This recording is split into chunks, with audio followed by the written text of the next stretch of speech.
चौमू से बड़ी खबर, जहां मस्जिद के बाहर रेलिंग लगाने के विवाद को लेकर बड़ी अपडेट है। प्रशासन की तरफ से अतिक्रमण को लेकर सख्त रुख अपनाया गया है। प्रशासन की तरफ से दिए गए नोटिस की अवधि पूरी हो गई। अधिकांश मकान और दुकानों पर ताले लगे हुए हैं। नगर परिषद की टीम अतिक्रमण पर बुलडोजर चलाई जा सकता है। प्रशासन ने अतिक्रमियों की दुकानों और मकानों के बाहर नोटिस चस्पा किया था। प्रशासन की तरफ से 31 दिसंबर तक जवाब पेश करने का मौका दिया गया था। कार्रवाई के डर से अब अधिकांश मकान और दुकानों पर ताले लगे हुए हैं। ज्यादा जानकारी के साथ सहयोगी हीरालाल हमारे साथ फोन लाइन पर हैं। हीरालाल, क्या जानकारी? जी देखिए, 5 दिन पहले चौमू कस्बे में जो मस्जिद के बाहर रेलिंग लगाने की बात को लेकर जो विवाद उपजा था, उसके बाद जो प्रशासन ने सख्त रुख अपनाते हुए कार्रवाई भी की थी और 19 जो उपद्रवी थे उनको गिरफ्तार भी किया था। उसके बाद नगर परिषद की टीम नगर परिषद प्रशासन की ओर से जो अतिक्रमणकारी हैं उनके प्रतिष्ठानों के बाहर, मकानों के बाहर और दुकानों के बाहर नोटिस चस्पा किया था और 3 दिन में जवाब प्रस्तुत करने की बात उनकी तरफ से कही गई थी। और कल 31 दिसंबर को वो 3 दिन का जो मियाद था वो पूरा हो चुका है। आज ये कार्रवाई होनी थी, लेकिन आज प्रशासनिक अधिकारियों की तरफ से जो कार्रवाई नहीं की गई, लेकिन अब जल्द ही है जो कार्रवाई प्रशासन की ओर से की जा सकती है। जो अतिक्रमी है, जो अतिक्रमण जो है, उन पर बुलडोजर चलाया जा सकता है। फिलहाल जो कार्रवाई के डर से अधिकांश जो मकान और दुकानें हैं उन पे ताले लटके हुए हैं और जो जिस क्षेत्र में जो कार्रवाई की जानी है वहां पर एक सन्नाटा सा देखा जा रहा है। फिलहाल जो प्रशासनिक अधिकारी हैं वो अतिक्रमण हटाने की जो उनकी तरफ से कार्रवाई है वो जल्दी की जाएगी। बहुत शुक्रिया हीरालाल तमाम जानकारी के लिए। नजर बनाए रखिए, अपडेट हम आपसे लेते रहेंगे।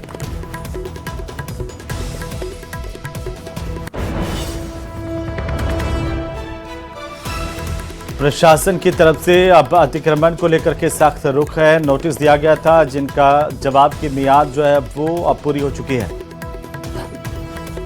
31 दिसंबर का टाइम था, आज 1 जनवरी 2026 का दिन है और ऐसे में माना जा रहा है कि प्रशासन की तरफ से अब कार्रवाई की जा सकती है। उधर अजमेर के चुंदड़ी गांव के ग्रामीण आज अपनी मांगों को लेकर कलेक्ट्रेट पहुंचे, प्रशासन को ज्ञापन दिया। ग्रामीणों की मांग है कि चुंदड़ी गांव को ग्राम पंचायत मुख्यालय बनाया जाए। ग्रामीणों का यह भी कहना है कि हाल ही में पंचायती राज विभाग की ओर से ग्राम पंचायतों का पुनर्गठन किया गया था। इसमें पंचायत समिति किशनगढ़ सिलोरा के तहत चुंदड़ी को पंचायत मुख्यालय घोषित किया गया था, क्योंकि ये सभी गाँव तय मापदंडों पर खरे उतरता है। लेकिन ग्रामीणों का आरोप है कि 28 दिसंबर को जारी एक संशोधित अधिसूचना में पंचायत मुख्यालय को चुंदड़ी से हटाकर बड़गांव कर दिया गया, जिससे लोगों में आक्रोश है। उसमें जो फर्स्ट टाइम जो नाम आया था उसमें चुंदड़ी गांव का मुख्यालय का आया था, भाई ग्राम पंचायत मुख्यालय चुंदड़ी बनाया जाएगा। लेकिन अभी 28 तारीख को एक संशोधन पत्र वो पारित करके उसमें क्या वो चेंज कर दिया गया, मुख्यालय उसको बड़गांव बना दिया गया है। तो हमें यही विरोध है कि हमारे मेन समस्या, एक तो चुंदड़ी गाँव हमारा सेंटर पड़ता है तीनों गाँवों का, दूसरी बात हमारे हाई सेकेंडरी स्कूल भी हमारे गांव में ही है, उप स्वास्थ्य केंद्र हमारे गांव में है, और 2 गांवों वाली जो वोटिंग है तोड़ामाल और चुंदड़ी वाला, वो चाहते हैं कि भाई मुख्यालय हमारे चुंदड़ी में रहे। तो अजमेर के वार्ड संख्या 54 में रहने वाले लोगों की परेशानी दिन ब दिन बढ़ती जा रही है। गली में जमा पानी, बड़े बड़े गड्ढे और लगातार फैल रही गंदगी ने स्थानीय निवासियों का जीना मुश्किल कर दिया है। क्षेत्र के लोगों का यह कहना है कि इस सड़क को बनवाने का टेंडर काफी पहले पास हो चुका है, लेकिन पार्षद की अनदेखी की वजह से अब तक काम शुरू नहीं हो पाया।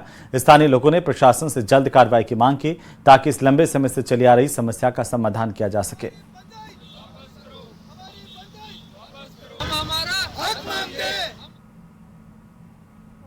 2 साल से पानी पूरी भरी हुई है, पार्षद काम ही नहीं कर रहे हैं। रोड पास हो गया, बोल रहे हैं कि 40 लाख रुपए पास हुआ है। आधा रोड उधर एक कोना बनाया है, 80% बचा हुआ है अभी रोड बनने के लिए। और छोटे छोटे 2 उधर के रोड बन गए जिसमें जरूरत नहीं था, वहां बन गए। हमारे इतना देखो गंदगी मचा हुआ है, इतना हम परेशान हो रहे हैं, आने जाने के लिए रास्ता नहीं है। तब देखो मैंने मलबा गिरवाया है, ये मलबा गिरवाया, पब्लिक लोग परेशान हो रहे हैं, बोल रहे हैं कि आपने मलबा गिरा दिए, गंदे हो रहे हैं, कैसे जाए कैसे आए। तो नए साल के पहले दिन उदयपुर के राजकीय चिकित्सालय में संविदा और निविदा पर कार्यरत नर्सिंग कर्मचारियों ने अनोखे तरीके से प्रदर्शन किया। नर्सिंग कर्मियों ने अपनी मांगों पर मुख्यमंत्री और चिकित्सा मंत्री के नाम पत्र लिखा है और ये पत्र अपने खून से लिखकर सरकार का ध्यान आकर्षित करने की कोशिश की है। इस दौरान नर्सिंग कर्मियों ने नारेबाजी की है।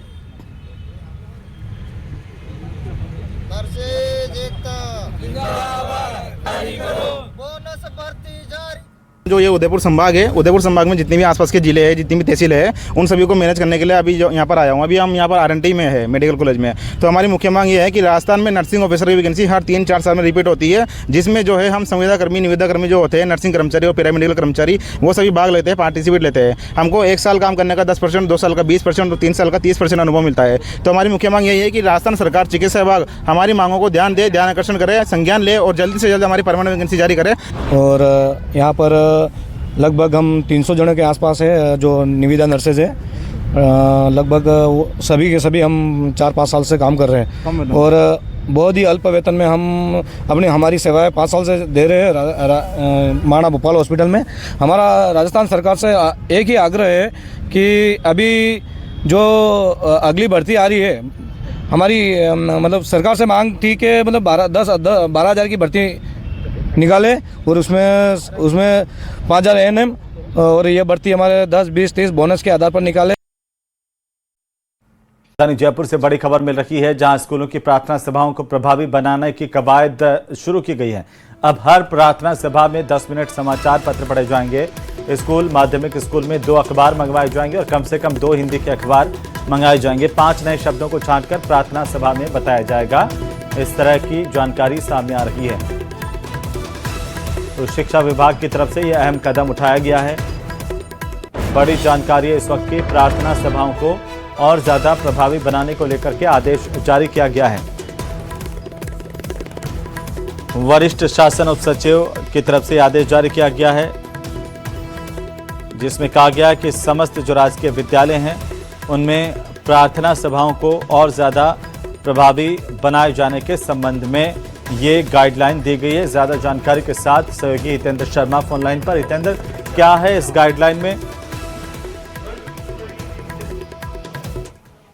जी हितेंद्र, क्या है गाइडलाइन में? हितेंद्र, आप मुझे सुन पा रहे हैं?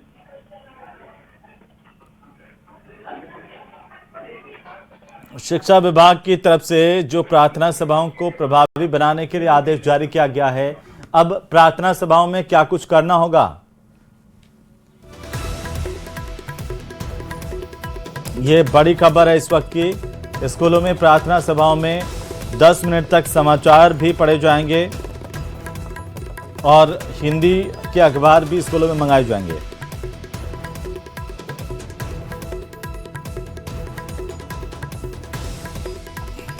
तो हमारे सहयोगी हितेंद्र शर्मा एक बार फिर से हमारे साथ जुड़ चुके हैं। हितेंद्र, आदेश जारी किया गया शिक्षा विभाग की तरफ से, अब किस तरीके से प्रार्थना सभाओं को प्रभावी बनाने की कवायद है ये?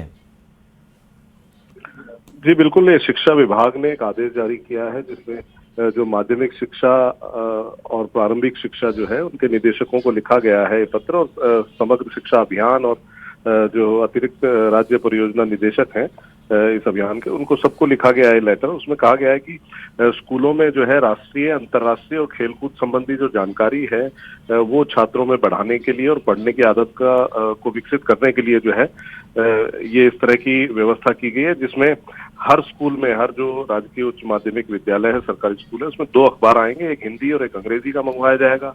और जो स्कूल है उनमें कम से कम 2 अखबार जो है हिंदी भाषा के मंगवाए जाएंगे। और हिंदी के अलावा जो है जो अंग्रेजी स्कूल है वहां पर भी जो है एक अंग्रेजी और एक हिंदी का अखबार मंगवाया जाना जो है उन्होंने सुनिश्चित करने के लिए कहा है। इसके अलावा जो है उसमें ये भी कहा गया है कि इसमें जो है समाचारों का वाचन होगा और तकरीबन 10 मिनट जो है ये रोजाना की एक प्रार्थना सभा जब होती है सुबह सुबह, उस वक्त जो है ये 10 मिनट जो है राष्ट्रीय अंतर्राष्ट्रीय खबरों के बारे में जो है छात्रों को अवगत कराया जाएगा। और इसकी जो जिम्मेदारी है वो 6ठी कक्षा से लेकर 12वीं कक्षा तक के जो छात्र छात्राएं उनकी रहेगी और उनको ये दायित्व दिया जाएगा रोजाना के लिए अलग अलग छात्र को।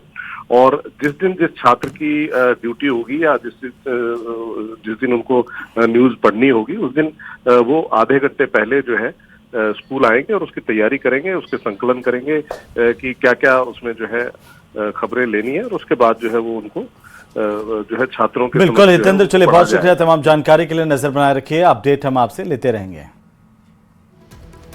और इसी बीच चित्तौड़गढ़ से बड़ी खबर आ रही है, जहां मारपीट में एक युवक की मौत पर विवाद गहरा गया है। युवक ने उदयपुर में इलाज के दौरान दम तोड़ दिया।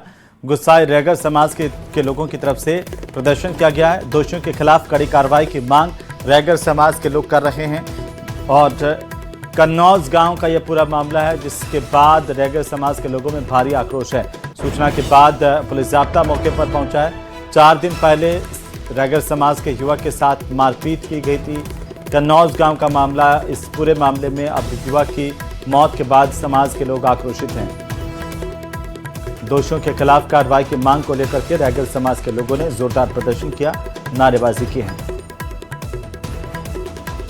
चित्तौड़गढ़ से बड़ी खबर है, रैगर समाज के युवक के साथ मारपीट की गई थी। इसके बाद उसे गंभीर हालत में अस्पताल में भर्ती किया गया था। मारपीट के बाद इलाज के दौरान युवक ने दम तोड़ दिया।